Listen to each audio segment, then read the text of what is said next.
cafeteria buzzed with noise, trays clattering, students laughing, and conversations filling the air.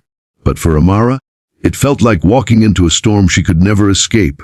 Every lunch period was the same whispers, stares, and cruel comments thrown at her like daggers. She was new to the school, one of the only black girls in her grade, and the bullies had decided she would be their daily target. At first, Amara tried to ignore it. She sat alone, ate quietly, and hoped they'd eventually grow bored. But bullies rarely grow bored when they believe they've found someone weaker than them. And among them was Jade, the loudest, most arrogant girl in the school. With her group of friends behind her, Jade saw Amara's silence as weakness, and she fed on it. "Hey, new girl," Jade sneered one afternoon, standing over Amara's table while the entire cafeteria watched. "Why do you always sit here by yourself? Oh wait, I forgot. Nobody wants to sit with you." The words triggered cruel laughter from Jade's friends. A few students turned away, uncomfortable, but no one dared to interfere. Amara's hands shook as she gripped her fork. Her heart hammered in her chest, the sting of humiliation burning inside her. But what Jade and the others didn't know was that Amara had a secret. For years, her father had trained her in martial arts, not just to fight, but to carry herself with confidence, discipline, and respect. He always told her, "One day you might need this. Not to hurt others, but to protect yourself when the world tries to break you." For weeks, Amara had held back, swallowing her pride and enduring the torment. But this time, Jade pushed too far. She grabbed Amara's tray and dumped it onto the floor, spilling food everywhere. The cafeteria went silent. Jade smirked, waiting for tears, waiting for fear. But Amara stood up slowly, her eyes calm and focused. "You've had your fun," Amara said, her voice low but firm. "Now it ends." The cafeteria gasped. No one had ever spoken to Jade that way. Jade laughed mockingly and shoved Amara's shoulder. "Or what? What are you going to do, huh?" That was the last push Amara needed. In one swift motion, she stepped aside, caught Jade's wrist, and twisted it with controlled precision. Jade let out a sharp cry. Stumbling back, the room froze, the sound of chairs scraping as everyone leaned forward to see what would happen next.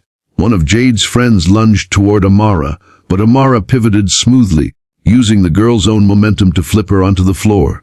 Gasps filled the air. Another tried to grab her from behind, but Amara ducked, sweeping her leg and sending the bully crashing down. It wasn't wild, it wasn't reckless, it was graceful, disciplined, and powerful. She moved like a fighter in the ring, every strike and defense measured with confidence. Within moments, the bullies who had tormented her daily were sprawled on the cafeteria floor, humiliated and stunned. Amara didn't gloat. She didn't mock them back. She simply stood tall, her eyes steady, her breathing calm. "You thought I was your victim," she said, her voice carrying across the silent room. "But I'm not. Not today. Not ever again." The cafeteria erupted, not in laughter this time, but in awe. Some clapped, some cheered, and others simply sat in stunned silence. Jade, clutching her wrist, had no comeback. For the first time, she had no power. Word of what happened spread quickly through the school. Teachers heard about it, and though Amara was called into the office, multiple witnesses confirmed the truth. She hadn't started the fight. She had defended herself. The bullies were disciplined, and Jade's reputation as the untouchable queen of the school shattered overnight. But more importantly, Amara's life changed. The girl who once sat alone now had classmates coming up to her, offering friendship, respect, and admiration. She didn't become popular overnight, but she became something greater, a symbol of strength for others who had suffered in silence. Still, the journey wasn't easy. Some students whispered behind her back, calling her violent or scary. There were moments when old fears crept in, when she wondered if standing up had really been worth it.